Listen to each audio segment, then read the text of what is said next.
नमस्कार, मैं शुभांशी त्रिपाठी और आप देख रहे हैं जन एक्सप्रेस। आज राजनीति के गलियारों से एक ऐसा बयान सामने आया है जिसने सियासी तापमान अचानक बढ़ा दिया है। आपको बता दें कि भाजपा ने 100 सालों तक देश में राज करने का मन बना लिया है और इस बात की घोषणा खुद बीजेपी के मंत्री ने की है। उत्तर प्रदेश के डिप्टी सीएम केशव प्रसाद मौर्य ने विपक्ष पर तीखा हमला बोलते हुए बड़ा दावा कर दिया है।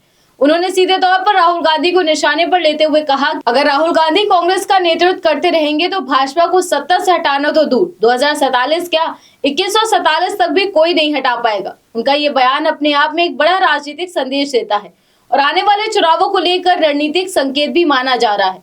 केशव प्रसाद मौर्य का हमला यही नहीं रुका, उन्होंने अखिलेश यादव पर भी जमकर निशाना साधा और उन्हें एक विफल मुख्यमंत्री बताते हुए कहा कि वे कितनी भी कोशिश कर ले लेकिन कभी सफल नहीं हो पाएंगे।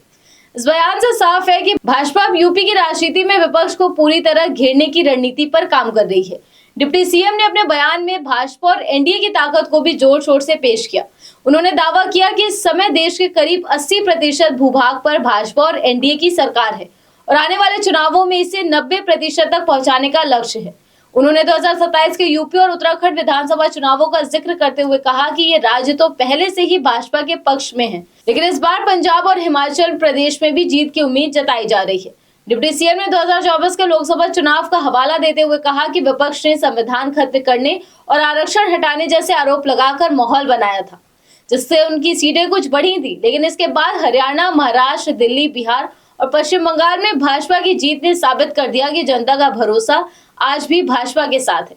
उनके अनुसार भाजपा का विजय रथ लगातार आगे बढ़ रहा है और पार्टी की स्थिति पहले से और मजबूत हो चुकी है। सबसे दिलचस्प बात उनके वोट बैंक फॉर्मूले को लेकर रही। उन्होंने कहा कि पहले वे नारा देते थे 100 में से 60% वोट हमारा और 40 में बंटवारा, लेकिन अब हालात बदल चुके हैं। अब उनके मुताबिक 80% वोट भाजपा के पक्ष में आ रहा है और सिर्फ 20% बाकी दलों में बंट रहा है।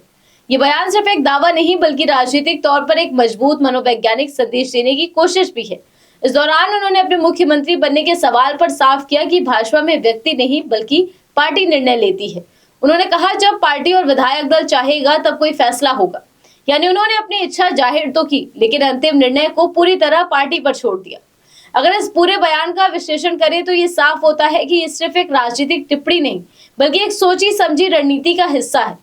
राहुल गांधी पर हमला करके कांग्रेस के नेतृत्व पर सवाल उठाना, अखिलेश यादव को निशाना बनाकर यूपी में विपक्ष को कमजोर दिखाना और 80 से 90% भूभाग का दावा करके भाजपा की ताकत को प्रदर्शित करना, ये सभी बातें एक बड़े चुनावी नैरेटिव का हिस्सा नजर आती हैं। अब सवाल यही है कि क्या वास्तव में भाजपा इतनी मजबूत हो चुकी है कि उसे चुनौती देना मुश्किल हो गया है, या फिर ये सिर्फ एक चुनावी रणनीति का हिस्सा है? क्या राहुल गांधी का नेतृत्व विपक्ष को कमजोर कर रहा है या ये भाजपा का राजनीतिक नैरेटिव है?